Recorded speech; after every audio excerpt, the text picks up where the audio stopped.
Blog Talk Radio.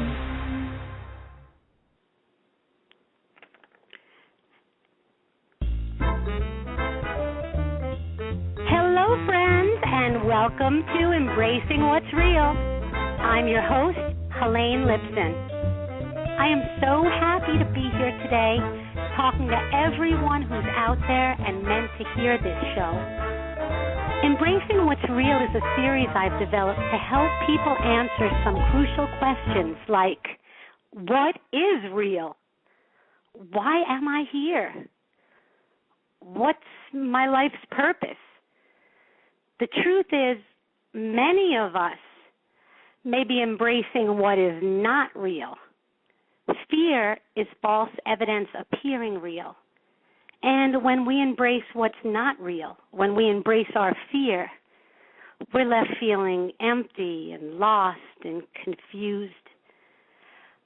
In my travels over the course of my life as a psychic astrologer, as a licensed therapist, a certified special ed teacher, as a healer, as a mother, as a daughter, as a friend, I've seen how embracing false beliefs has crippled people and stifled them from being everything they're meant to be.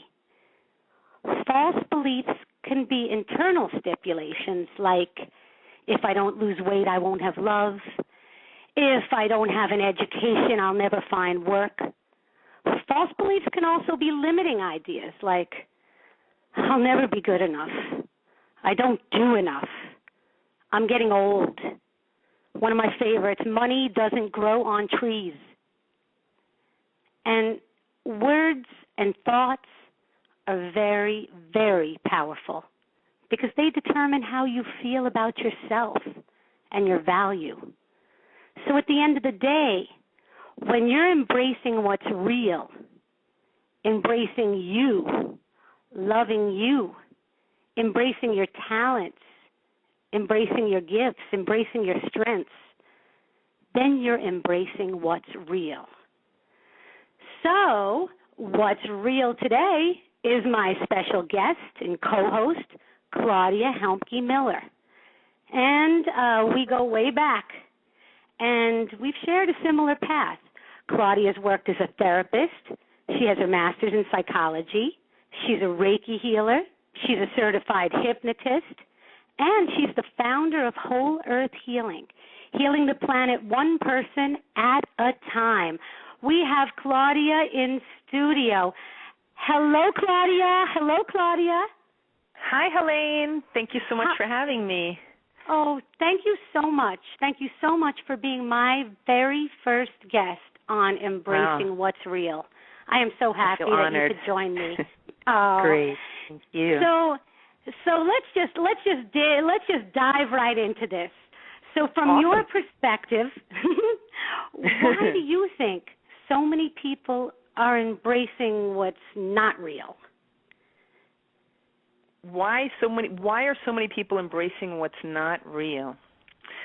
Well, I mean, you were touching upon it. I was listening to what you were saying in the beginning of the show, and I really like that false evidence appearing real, a fear issue, because I think that fear is the main frame for the whole picture.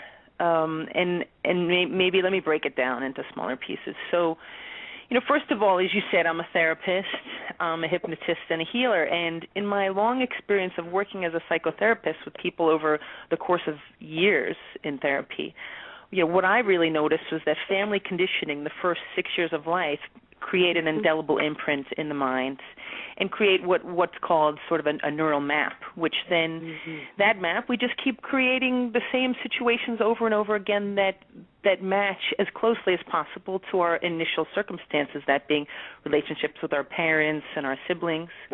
And people often get stuck in these same paths over and over again. They keep repeating the same things and the same kind of relationships. Secondly, there's societal conditioning, social norms and values. We have to take those on through education, through religion, through media. And media, I think, is one of the things that I've been noticing as of late that is very pervasive is really it's throughout culture, throughout education. It's really everywhere. It's very hard to get away from it. It's true. Yeah, and I think that really feeds into a lot of the fears that people have, or accepting of the false evidence. False evidence being, I'm not good enough. Like you were saying, I'll only get love if I'm thin and beautiful. I don't deserve to have this. Why do people have these thoughts about themselves? Well, you're absolutely right. I mean, I think it is completely reinforced by the media. I think it's completely reinforced by the media.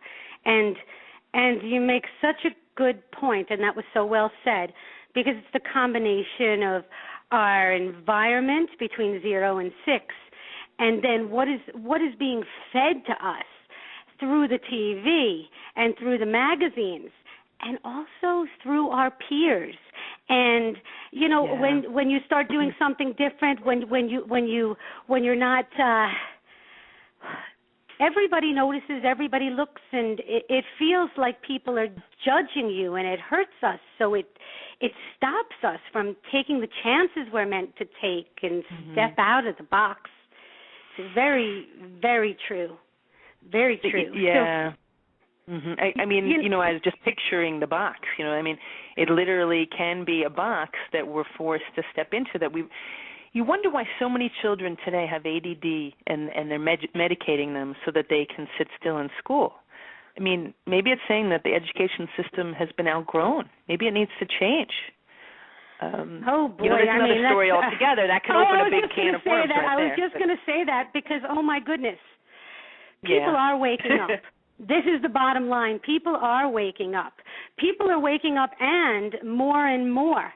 This show is timed perfectly because people are starting to say, why am I here and what am I doing? And maybe I'm supposed to be living a life of joy. And maybe things aren't really okay as they are. And that's the first step, actually recognizing that your life is becoming mechanical. You're almost like a machine, and one day blends into the next. And you know deep down in your heart that you're not on the right track. And so I was interested in, I know that you've seen a lot of people in your practice that have been stuck. I know, what's so interesting and what we both have in common, here you have practiced like from a traditional psychotherapy model, but you've also done brief hypnosis treatments, brief healing stints. So what's interesting is, what do you see as, or what has been the most successful way that you found to help people let go of these subconscious messages that plague them, cripple them? That's a very good question, Helane.